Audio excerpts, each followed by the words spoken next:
মুরলির তারিখ ৩রা সেপ্টেম্বর ২০২৪। ওম শান্তি। মধুবন থেকে বাপদাদা বলছেন, মিষ্টি বাচ্চারা, তোমরা কোনো পতিত দেহধারীদের প্রতি ভালোবাসা রাখবে না, কেননা তোমরা পবিত্র দুনিয়াতে যাচ্ছ, তোমাদের একমাত্র বাবাকেই ভালোবাসতে হবে। প্রশ্ন, বাচ্চারা, তোমরা কোন জিনিসের প্রতি বিরক্ত হবে না আর কেন? উত্তর, তোমরা তোমাদের এই শরীরের প্রতি কোনরকম বিরক্ত হবে না, কেননা তোমাদের এই শরীর হল অত্যন্ত ভ্যালুয়েবল। আত্মা এই শরীরে বসে বাবাকে স্মরণ করে অনেক বড় লটারি পাচ্ছে। তোমরা বাবার স্মরণে থাকলে খুশির মতো পুষ্টিকর আহার পেতে থাকবে। ওম শান্তি। মিষ্টি মিষ্টি আত্মা-রূপী বাচ্চারা, এখন তোমরা দূরদেশের বাসিন্দা, এরপর হলে দূরদেশের প্যাসেঞ্জার। আমরা হলাম আত্মা, এখন আমরা অনেক দূরদেশে যাওয়ার জন্য পুরুষার্থ করছি।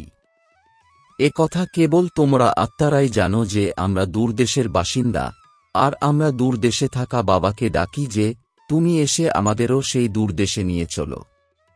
বাচ্চারা, এখন দূরদেশে থাকা বাবা তোমাদের ওখানে নিয়ে যান। তোমরা হলে আধ্যাত্মিক প্যাসেঞ্জার, কেননা তোমরা তো এই শরীরের সঙ্গেই আছো, তাই না? আত্মাই তো ট্রাভেলিং করবে, শরীর তো তোমরা এখানেই ত্যাগ করবে। কেবল আত্মাই ট্রাভেল করবে। আত্মা কোথায় যাবে?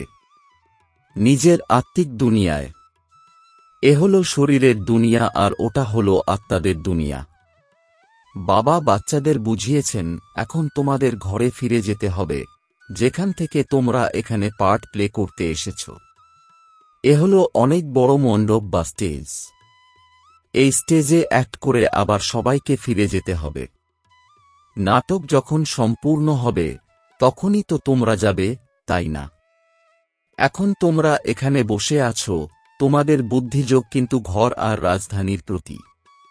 এ কথা খুব পাকাপাকিভাবে মনে রেখো, কেননা এমন মহিমা তো আছেই, অন্তিম সময়ে যেমন মতি তেমনই গতি।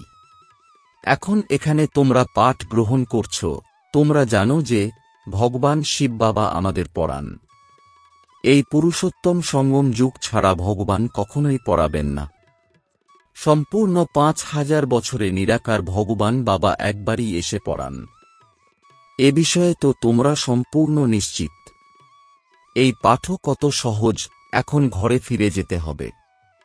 ওই ঘরের প্রতি তো সম্পূর্ণ দুনিয়ার ভালোবাসা আছে। সকলেই তো মুক্তিধামে যেতে চায়, কিন্তু অর্থ কেউই বোঝে না। সাধারণ মানুষের বুদ্ধি এখন কেমন আর তোমাদের বুদ্ধি এখন কেমন তৈরি হয়েছে, দুইয়ের কত ফারাক। পুরুষার্থের নম্বর অনুযায়ী তোমাদের এখন স্বচ্ছ বুদ্ধি। তোমরা খুব ভালোভাবে এই বিশ্বের আদিমধ্য এবং অন্তের জ্ঞান জানো। তোমাদের মনে আছে যে আমাদের এখন পুরুষার্থ করে নর থেকে অবশ্যই নারায়ণ হতে হবে। এখান থেকে তো প্রথমে নিজেদের ঘরে ফিরে যাবে, তাই না? তাই খুশির সঙ্গে যেতে হবে। সত্যযুগে যেমন দেবতারা খুশির সঙ্গে এক শরীর ত্যাগ করে অন্য শরীর ধারণ করে, তেমনি তোমাদের এই পুরানো শরীরকে খুশির সঙ্গে ত্যাগ করতে হবে। এই শরীরের প্রতি বিরক্ত হয়ো না, কেননা এই শরীর হল খুবই মূল্যবান। এই শরীরের দ্বারাই আত্মা বাবার থেকে লটারি পায়। আমরা যতক্ষণ না পবিত্র হতে পারি, ততক্ষণ ঘরে ফিরে যেতে পারি না। তোমরা বাবাকে স্মরণ করতে থাকলে সেই যোগবলের দ্বারাই পাপের ভার মুক্ত হবে, না হলে অনেক সাজা ভোগ করতে হবে। তোমাদের তো অবশ্যই পবিত্র হতে হবে। লৌকিক সম্বন্ধেও কোনো বাচ্চা কোনো খারাপ পতিত কাজ করলে বাবা তাকে রাগ করে লাঠির আঘাত করেন, কেননা নিয়ম বহির্ভূতভাবে তারা পতিত হয়ে যায়।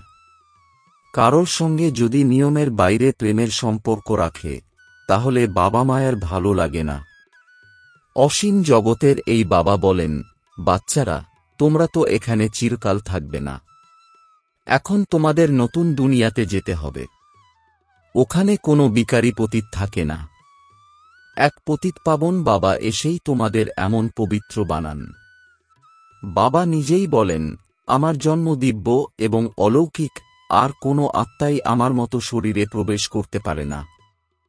যদিও ধর্মস্থাপকরা আসেন, তাদের আত্মা প্রবেশ করে, কিন্তু শেকথা আলাদা। আমি তো সবাইকে ফিরিয়ে নিয়ে যেতেই আসি। ওরা তো নিচে নেমে আসে তাদের ভূমিকা পালন করার জন্য। আমি তো সবাইকে নিয়ে যাই, তারপর বলে দিই তুমি কিভাবে প্রথম দিকে নতুন দুনিয়াতে আসবে। ওই নতুন দুনিয়াতে কেউই বক থাকে না। বাবা তো বকেদের মাঝেই আসেন। তারপর তোমাদের হংসে পরিণত করেন। তোমরা এখন হংসে পরিণত হয়েছ এবং মুক্তচরণ করছ। সত্যযুগে তোমরা এই রত্ন পাবে না। এখানে তোমরা এই জ্ঞান রত্নের চয়ন করে হংসে পরিণত হও। তোমরা কিভাবে বক থেকে হংসে পরিণত হও, সে কথা বাবা বসে তোমাদের বুঝিয়ে বলেন। তিনি এখন তোমাদের হংসে পরিণত করছেন। দেবতাদের হংস এবং অসুরদের বক বলা হবে। এখন তোমরা আবর্জনা ত্যাগ করে মুক্তচরণ করছ। তোমাদেরই পদ্মসম সৌভাগ্যশালী বলা হয়। তোমাদের পায়ে পদ্মের ছাপ লাগে। শিব বাবার তো পাই নেই যে পদ্ম হতে পারবে। তিনি তো তোমাদের পদ্মসম সৌভাগ্যশালী বানান। বাবা বলেন যে আমি তোমাদের এই বিশ্বের মালিক বানাতে এসেছি। এই সমস্ত বিষয় খুব ভালোভাবে বোঝার।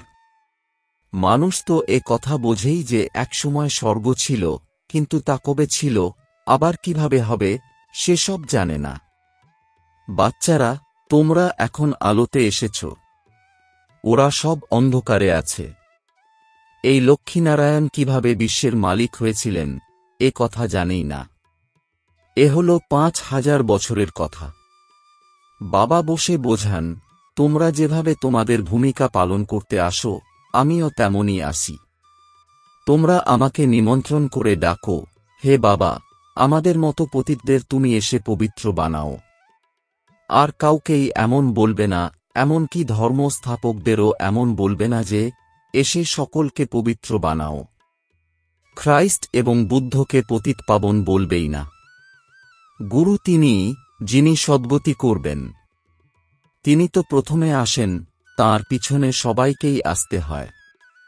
এখান থেকে ফিরে যাওয়ার রাস্তা বলে দেওয়া, সকলের সদগতি করা অকাল মূর্তি হলেন এক বাবাই। বাস্তবে সদ্গুরু শব্দটি হল সঠিক। বরং তোমরা যা বলো তার তুলনায় সঠিক শব্দের প্রয়োগ তো শীঘ্রই করে, উচ্চৈঃস্বরে বলে, সদ্গুরু অকাল। তারা অনেক জোরে সুর করে বলে, তারা বলে সদ্গুরু অকাল মূর্তি। মূর্তই যদি না হয়, তাহলে সদ্গুরু কিভাবে হবে, সদ্গতি কিভাবে দেবে?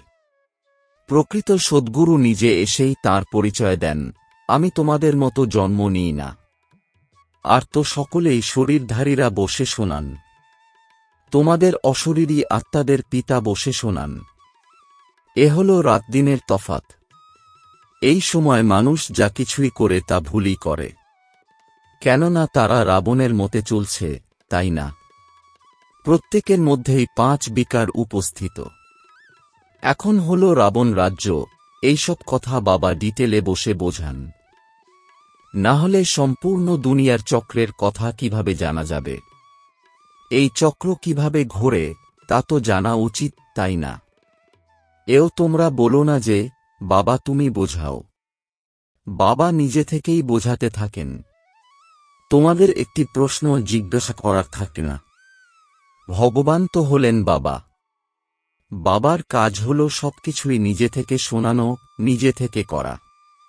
স্কুলে গিয়ে বাবা বাচ্চাদের নিজে থেকেই ভর্তি করেন। তাদের চাকরি করতে পাঠান, তারপর বলেন ৬০ বছর পরে এইসব ছেড়ে ভগবানের ভজন করো, বেদশাস্ত্র ইত্যাদি পড়ো, পূজা করো। তোমরা অর্ধেক কল্প পূজারী হও, আবার অর্ধেক কল্প পূজ্য। কিভাবে তোমরা পবিত্র হবে, তার জন্য কত সহজভাবে বুঝিয়ে বলা হয়। এরপর ভক্তি সম্পূর্ণ ছেড়ে যায়। ওরা সব ভক্তি করছে আর তোমরা জ্ঞান নিচ্ছ। ওরা রাতে আছে আর তোমরা দিনে যাও, অর্থাৎ স্বর্গে। গীতায় লেখা আছে, মনমনাভব, এই শব্দ তো বিখ্যাত। গীতা যারা পড়ে তারা বুঝতে পারবে, খুব সহজভাবে লেখা আছে। সারা জীবন গীতা পড়ে এসেছে অথচ কিছুই বুঝতে পারেনি। এখন সেই গীতার ভগবান বসে যখন শেখান তখন পতীত থেকে পবিত্র হয়ে যাও। এখন আমরা ভগবানের থেকে গীতা শুনি, তারপর অন্যদের শোনাই, আমরা পবিত্র হই। বাবার মহাবাক্যই হল সেই সহজ রাজ্য। মানুষ কত অন্ধশ্রদ্ধায় ডুবে আছে, তোমাদের কথা তো শোনেই না। এই অবিনাশী নাটকের নিয়ম অনুসারে যখন তাদের ভাগ্য খুলবে তখনই তোমাদের কাছে আসতে পারবে। তোমাদের মতো ভাগ্য অন্য কোনো ধর্মের মানুষের হতে পারবে না। বাবা বুঝিয়েছেন যে তোমাদের এই দেবী দেবতা ধর্ম খুব সুখদায়ী। তোমরাও বুঝতে পারো বাবা ঠিকই বলছেন। শাস্ত্রে তো ওখানেও কংস, রাবণ আছে দেখানো হয়েছে। ওখানকার সুখের খবর তো কেউ জানেই না। যদিও তারা দেবতাদের পূজা করে, তবুও বুদ্ধিতে কিছুই স্থায়ী হয় না। বাবা এখন বলছেন, তোমরা আমাকে স্মরণ করো কি? এমন কখনো শুনেছ কি বাবা বাচ্চাদের বলছেন, তোমরা আমাকে স্মরণ করো? লৌকিক বাবা কখনো এমনভাবে স্মরণ করানোর পুরুষার্থ করান কি? এ কথা অসীম জগতের পিতা বসে বোঝান। তোমরা এই সম্পূর্ণ বিশ্বের আদিমধ্য এবং অন্তকে জেনে চক্রবর্তী রাজা হয়ে যাবে। প্রথমে তোমরাই ঘরে ফিরে যাবে, তারপর আবার অভিনেতা হয়ে ফিরে আসতে হবে।